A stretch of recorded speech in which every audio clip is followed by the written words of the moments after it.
구약성경 876면 구약성경 876면 시편 103편 1절에서 5절까지에 있는 말씀을 봉독해 드립니다. 맥주 감사주의를 위해서 우리에게 주시는 하나님의 말씀입니다. 내 영혼아 여호와를 송축하라. 내 속에 있는 것들아 다 그의 거룩한 이름을 송축하라. 내 영혼아 여호와를 송축하며 그의 모든 은택을 잊지 말지어다. 그가 내 모든 죄악을 사하시며 내 모든 병을 고치시며 내 생명을 파멸해서 속량하시고 인자와 긍휼로 관을 씌우시며 좋은 것으로 내 소원을 만족하게 하사 내 청춘을 독수리같이 새롭게 하시는도다. 아멘. 감사절기가 되면 기억나는 이야기가 있습니다. 제가 여러분들에게 몇 번 이렇게 말씀드린 것 같은데요, 감사의 절기만 되면 꼭 기억나는 그러한 그러한 이야기가 있습니다. 무슨 이야기인가 하뇨?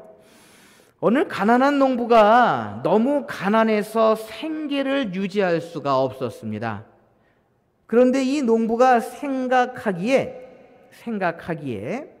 나에게 200만 불이 있으면 그래도 이 가난을 해결할 수 있을 것 같다라고 하는 생각을 했습니다. 그래서 그거를 가지고 뭔가를 새롭게 시작하면 내가 가난을 해결할 수 있을 것이다 생각을 하고는요, 어떠한 방법을 썼는고 하니 자기가 믿는 신에게, 알라 신에게 편지를 했다고 합니다.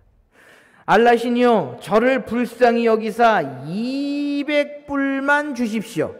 그러면 이 가난을 해결할 수 있겠습니다 라고 편지를 써서는 겉봉투에다가 받는 사람으로 알라 신이라고 해서 우체국에 그 편지를 보냈답니다.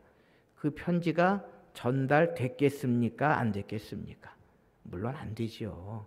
그런데 이 우체국에서요, 배달원이 이 편지를 우체국에서 딱 받아갖고는 참 난감해했습니다. 도대체 이 편지를 어떻게 처리를 해야 할지 난감해하던 차에 우체국 국장에게 이 편지를 전달했다고 합니다.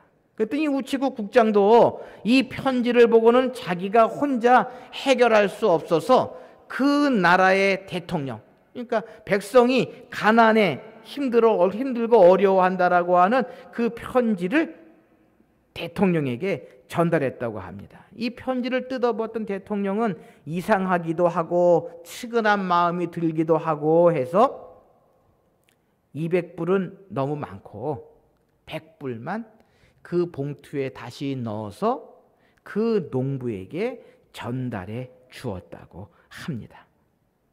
자, 그런데 이 농부가 감사했겠습니까? 감사하지 않았겠습니까? 그렇죠? 이 농부가 그 돈을 받고는 감사하지는 않고 괘씸한 대통령 같으니 알라 신은 나에게 분명히 200불을 보내줬을 텐데 중도에서 이 대통령이 100불은 자신이 갖고 나에게 100불만 보냈다라고 빈정대다라는 것입니다. 여러분, 우리 그리스도인들은요, 이런 어리석은 농부가 되지 말아야 한다는 것입니다. 특별히 감사주일, 맥주 감사주일을 보내면서 감사하면 감사의 조건들이 더 많이 생길 수 있도록 인도하시는 그 하나님의 법칙을 우리는 기억해야 한다라고 하는 것입니다.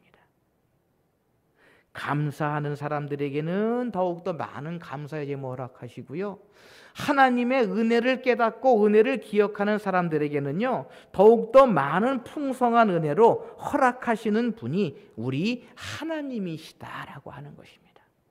사랑하는 성도 여러분, 은혜의 하나님을 기억하실 수 있으시기를 바랍니다. 하나님께서 베푸신 모든 은혜를 잊지 않으시는 저와 여러분들이 되실 수 있으시기를 소원합니다. 우리나라도요, 코로나19로 인해서 재난긴급지원금을 나라에서 주는데요, 그 모습을 가만히 보면서 뉴스를 보면서 참 많은 생각을 하게 됩니다. 어떤 분은 동사무소 앞에서 늦게 준다고 동사무소 그 문을 발로 차는 사람들이 있는가 하면 왜 요거밖에 안 주냐고 따지는 분도 계시다라고 뉴스를 접하게 됩니다. 여러분, 우리가 과연 어떠한 마음으로 어떠한 생각으로 살아가느냐가 우리의 삶의 질을 좌우하고요, 우리의 삶의 모습을 좌우할 수 있다라고 하는 것입니다. 이런 점에 있어서 오늘 본문 말씀 시편 103편의 말씀은, 그 시편 103편 말씀에 보면은 부제로 누구의 시라고 기록이 되어져 있습니까? 성경에 보면은요, 다윗의 시라고 기록이 되어져 있음을 보게 됩니다. 이 시편 103편은요, 감사의 시입니다. 다윗이 하나님께 드리는 감사의 시다라는 것입니다.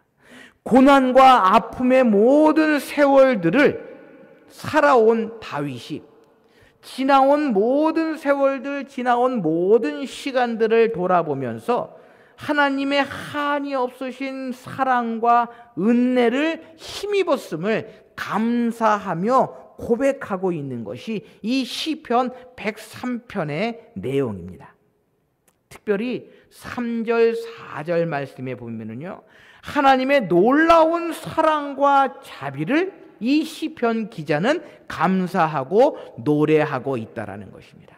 3절 말씀에 보면 그가 내 모든 죄악을 사하시며 내 모든 병을 고치시며 내 생명을 파멸해서 속량하시고 인자와 긍휼로 관을 씌우시며 라고 이 시편 기자 다윗은 고백하고 있습니다. 우리가 아는 것처럼 다윗 왕의 일생이 어떠했습니까? 하나님의 인도하심, 하나님의 보호하심이 함께했던 그의 삶이었습니다. 그가 블레셋 장군 골리앗과의 싸움에 나갈 때에 많은 사람들은 누가 이길 것이라고 생각했습니까? 분명히 골리앗이 이길 것을 생각했습니다. 다윗은 소년이었고요, 골리앗은 장수였습니다. 그럼에도 불구하고 다윗이 뭐라고 이야기합니까? 나는 만군의 하나님 여호와의 이름으로 내 앞에 나아간다라고 다윗은 담대하게 고백합니다. 또 다윗이 왕위에 올랐을 때 그의 아들 압살롬의 반역으로 인해서 멀리 도망가 살아갔던 그러한 적도 얼마나 많이 있었는지 모릅니다. 왕위에 오르기 전에는 어떠했습니까? 사울 왕의 미움을 받아서요, 사울 왕이 다윗을 죽이려고 했던 일들이 얼마나 많이 있는지 모릅니다. 또 다윗이 잠깐 교만하여져서 백성들의 숫자를, 백성들의 인구 조사를 할 때 하나님께서 어떻게 하셨습니까? 다윗에게 벌을 내리시기로 했다라는 것입니다. 그러한 다윗이 그의 지나온 시간을 돌아보면서 어떻게 고백합니까? 내 모든 죄악을 사하시고 내 모든 병을 고치시고 내 생명을 파멸해서 속량하시고 인자와 긍휼로 관을 씌우셨습니다 라고 하나님께 감사하며 하나님의 은혜에 찬양하고 있다라는 것입니다. 여러분, 감사할 줄 아는 사람은요, 은혜를 잊지 않는 사람은요, 반드시 그의 입술에 찬양이 가득하다라는 것입니다. 감사가 있고 은혜가 있는 사람의 입술에서는 찬양이 넘친다라는 것입니다. 그래서 다윗은 늘 하나님께 찬양했습니다. 여러분, 이 시편이 우리가 지금 가지고 있는 이 책은 그저 서술형으로 되어져 있지만 실질적으로 이 시편은요, 감사의 노래, 감사의 찬양으로 되어져 있고 운율이 있는 그러한 책이 시편입니다. 무슨 이야기입니까? 감사와 은혜 속에는 찬양과 찬송이 있다라는 것입니다. 여러분, 감사가 있으십니까? 은혜를 늘 기억하십니까? 그럼 우리의 입술에서 찬송이 끊이지 않습니다. 찬양이 끊이지 않습니다. 바라기는 여러분들의 삶과 신앙 가운데에 하나님을 찬양하고 하나님을 찬송하는 아름다운 믿음과 신앙의 길을 걸어가시는 저와 여러분들이 되실 수 있으시기를 바랍니다. 감사하는 사람들, 은혜를 아는 사람들에게는 반드시 찬양과 찬송이 넘쳐나게 되어져 있다라고 하는 것입니다.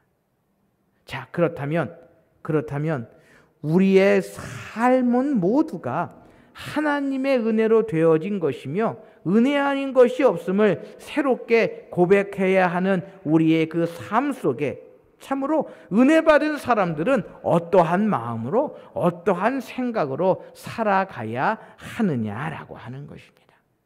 오늘 다윗은 분명히 하나님께서 베푸신 은혜와 사랑에 감사와 또한 찬양하고 있습니다. 은혜 받은 사람은요, 은혜의 원천이 되시는 하나님께 간구하여야 한다라는 것입니다. 제가 서두에도 말씀드렸죠. 시편은 감사의 찬양이요, 감사의 시요, 더 나아가 감사의 기도다라고 하는 것입니다. 우리가 하나님께서 우리에게 베푸신 은혜와 사랑이 얼마나 가득한지 모릅니다. 그런데 여러분, 역으로 생각하면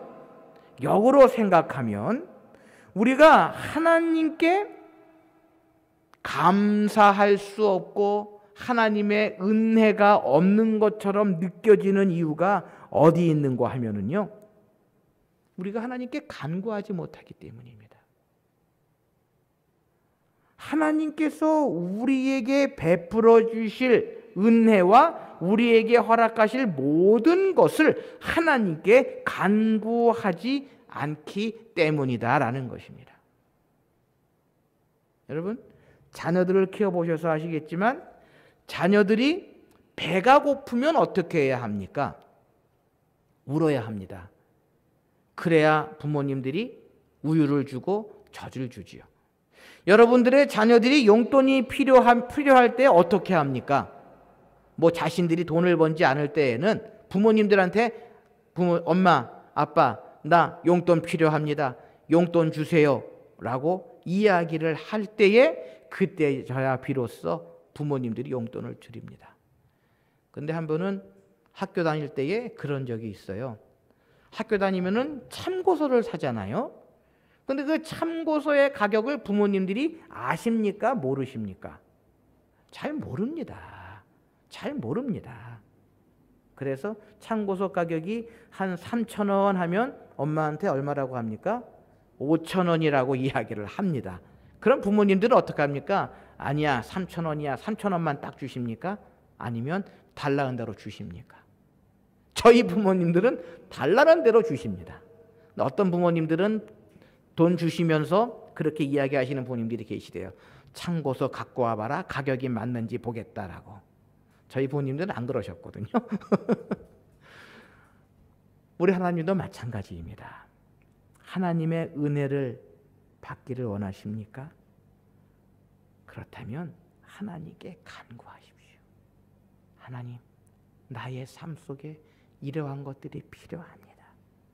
하나님, 우리의 직장과 일터와 사업장 가운데에 이런 것들이 필요합니다. 나의 삶 속에 이러한 것들이 필요합니다라고 우리 하나님께 간구할 때에 하나님께서는 우리에게 필요한 것, 우리가 있어야 할 것 하나님의 은혜로 채워주실 줄 믿습니다. 은혜를 받은 사람은요, 은혜의 원천이 되시는 하나님께 간구해야 한다라는 것입니다. 성경은 이야기합니다. 우리가 얻지 못함은 뭐하지 아니하기 때문이다? 구하지 아니하기 때문이다라고 성경은 우리가 분명히 이야기하고 있는 것입니다. 사랑하는 성도 여러분, 우리는 분명히 알아야 합니다. 우리들이 신앙의 연조를 쌓아가면 저절로 은혜를 잊게 되는 것이 아니다라는 것입니다. 내가 교회 생활만 열심히 하고 예배 생활만 예배에 빠짐없이 참석한다고 해서 은혜를 잊게 되는 것이 결코 아니다라는 것입니다. 또한 내가 교회에서 직분을 받게 되고 내가 그 직분을 받으면 은혜가 저절로 나에게 찾아오는 것이 아니다라고 하는 것입니다. 하나님의 은혜를 사모하면서 간절하고도 진지한 마음으로 하나님께 기도의 무릎을 꿇지 않고는 누구도 신앙의 연조가 쌓았다고 하여서 혹 어떠한 직분을 맡았다고 하여서 하나님의 은혜를 받아 누릴 수 있는 길이 없다라고 하는 것입니다. 사랑하는 성도 여러분, 지난 6개월 동안 얼마나 많은 하나님의 은혜를 받으며 살아오셨습니까? 우리가 간구한 만큼, 내가 기도한 만큼 우리 하나님께서는 은혜로 함께해 주신 줄 믿습니다. 바라기는 남은 2020년 하반기의 삶 속에 하나님의 무한한 은혜, 하나님의 무한한 사랑을 원하신다면 더욱더 하나님께 나아가 간구하고 기도하시는 저와 여러분들이 되실 수 있으시기를 소원합니다. 교회를 위해서, 가정을 위해서, 직장과 일터와 사업장을 위해서, 자녀손들을 위해서 우리가 하나님께 기도하며 간구할 때에 하나님께서는 풍성한 은혜로 함께해 주실 줄 믿습니다. 두 번째로요, 은혜 받은 사람들은요 겸손하여야 한다라고 하는 것입니다. 성경은 이야기합니다. 우리에게 교만은 무엇의 선봉이라고 이야기합니까? 패망의 선봉이다라고 성경은 우리에게 이야기를 합니다. 교만한 것은요, 하나님의 은혜를 받는 것은 고사하고 하나님 앞에 설 수도 없으며 오히려 패망할 수밖에 없다라는 것입니다. 여러분, 영적인 교만을 가지고 있다면 그것은요, 은혜를 받을 수 있는 가장 기초적인 기본적인 것을 잃어버리고 있기 때문이다라는 것입니다. 하나님의 은혜를 사모하며 받아 누리려는 사람은요, 교만한 마음을 버리고 겸손한 마음을 가져야 한다라는 것입니다. 은혜를 받지 못하는 이유는 내 마음속에 교만이 있기 때문입니다. 내 마음속에 영적인 교만을 가지고 있을 때에 비판하고 평가하고 판단하고 하는 그러한 모습, 그러한 일들을 가질 수밖에 없다라고 하는 것입니다. 은혜가 넘치는 사람은요, 겸손합니다. 욥은 뭐라고 이야기합니까? 주신 자도 여호와시요 취하시는 자도 여호와시니 여호와의 이름만을 내가 찬송하겠습니다라고 욥은 고백합니다. 욥은 가진 것이 많았던 사람입니다. 누릴 것이 많이 있었던 사람입니다. 그러나 욥은요, 늘 그러한 마음을 가지고 있었다라는 것입니다. 주신 자도 여호와시요 취하시는 자도 여호와시다. 내가 많은 것을 가지고 있으나 내가 많은 것을 가지지 못할 때 오직 하나님을 찬양하고 하나님만을 바라봅니다라고 욥은 고백하고 있다라는 것입니다. 겸손한 마음은 자기 자신을 하나님의 처분에 전폭적으로 내맡기는 부드러운 마음이기도 하다라는 것입니다. 여기에는요, 뽐내는 마음이나 나를 앞세우는 많은 마음 등은 있을 수가 없는 것이다라는 것입니다. 하나님 자신과 하나님 주시는 은혜의 선물로만 만족하기를 원하는 마음이 겸손한 마음입니다. 내가 무엇인가를 좀 어떻게 해보고 내 뜻대로 내 생각대로 모든 것을 이루어 나가려고 하는 그러한 마음 속에는요, 결코 하나님의 은혜가 있을 수 없다라고 하는 것입니다. 또한 겸손한 마음은 하나님이 베푸시는 은혜를 받지 못하면 그 무엇으로 만족과 기쁨과 평안을 찾지 못하는 그러한 마음임을 우리는 기억해야 한다라는 것입니다. 특별히 우리 그리스도인들은요, 하나님께서 베푸시는 은혜, 하나님께서 주시는 그 기쁨과 평안을 받아 누리기에 부족함이 없는 그러한 마음으로 준비되어져야 한다라는 것입니다. 그래서요, 우리 그리스도인들은요, 모든 것을 하나님의 은혜의 눈으로 보아야 한다라는 것입니다. 은혜의 마음으로 모든 것을 이루어 나가야 한다라는 것입니다. 조금 부족해도 하나님의 은혜로 채워 주실 것이다. 조금 모자라도 하나님께서 모든 것을 이루어 주실 것이다 라고 하는 은혜의 눈으로 바라보아야 한다라는 것입니다. 좀 부족하면 다른 사람 탓이고 좀 잘 되면 내 탓이고 하는 그러한 마음을 가지고 있어서는 결코 안 된다라는 것입니다. 하나님의 너그러운 은총만을 사모하며 기다리며 그것만으로 만족하려는 빈 마음을 준비하여 하나님의 은혜를 풍성하게 누리시는 사랑하는 성도들이 되실 수 있으시기를 소원합니다. 2020년 남은 하반기의 삶 속에 우리에게는요, 이러한 마음이 있어야 한다는 것입니다. 겸손한 마음, 하나님께 모든 것을 맡기고 하나님께서 모든 것들을 이루실 것이다라고 하는 그러한 은혜로운 마음, 영적인 생각을 가지고 있어야 한다는 것입니다. 마지막으로 은혜 받은 사람은요, 하나님을 가까이 하여야 한다는 것입니다. 야고보서 4장 8절 말씀에 보면 이러한 말씀이 있습니다. 하나님을 가까이 하라. 그리하면 너희를 가까이 하시리라. 믿으십니까? 하나님을 찾는 자들, 하나님을 가까이 하는 자들에게는요, 우리 하나님께서도 함께 해주시고 가까이 해주신다라고 하는 것입니다. 그런데 하나님께 가까이 하는 길은 무엇이냐? 우리가 너무나도 많이 알고 있고 많이 들었습니다. 하나님을 가까이 해야 한다. 하나님을 가까이 해야 한다. 하나님을 가까이 한다라고 하는 것은요, 회개하는 심령을 가지고 두 마음을 품지 않고 하나님께 순종하며 하나님께 모든 것을 맡기는 그러한 사람만이 가까이 할 수 있다는 것입니다. 또한 하나님께 가까이 하는 것은요, 하나님의 은혜의 보좌 앞에 나아가는 것이고 하나님께 드리는 예배의 처소에 나아가는 것이고 하나님께 드리는 기도의 처소에 나아가는 것이다 라고 하는 것입니다. 그래서요, 여러분, 주일 성수를 강조하는 이유가 여기에 있다라는 것입니다. 성도들, 그리스도인들에게 주일 성수를 강조하는 이유가 여기에 있다라는 것입니다. 하나님 전에 나아가 예배하면 하나님과 가까이 할 수 있습니다. 그렇죠? 여러분, 세상에서의 삶 속에 하나님과 가까이 하는 것 같으십니까? 교회에서 예배하는 시간에 하나님과 가까이 하는 것 같으십니까? 두 말하면 잔소리죠. 예배할 때 하나님께 가까이 할 수 있다는 것입니다. 예배할 때 하나님께 가까이 하면 하나님께서는 가까이 하는 자들에게 은혜를 베풀어 주신다라고 하는 것입니다.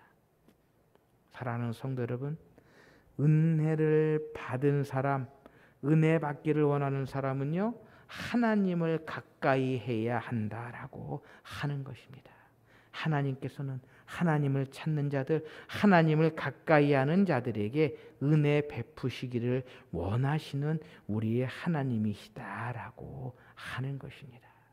사랑하는 성도 여러분, 2020년 참으로 이 나라적으로, 개인적으로, 가정적으로, 교회적으로 얼마나 힘들고 어려운 그러한 시간들이었는지 모릅니다.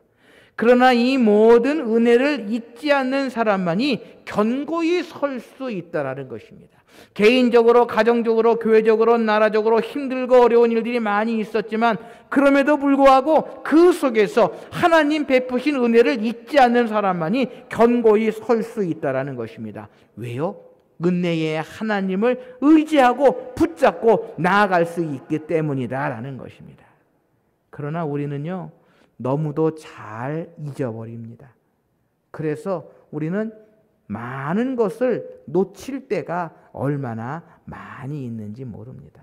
사람들은 이야기합니다. 평생 그 은혜를 잊지 않겠습니다 라고 하는 이야기를 얼마나 많이 있는지 모릅니다. 내가 힘들 때, 내가 어려울 때에 나에게 도움을 준 사람에게 평생 그 은혜를 잊지 않겠습니다 라고 이야기를 합니다.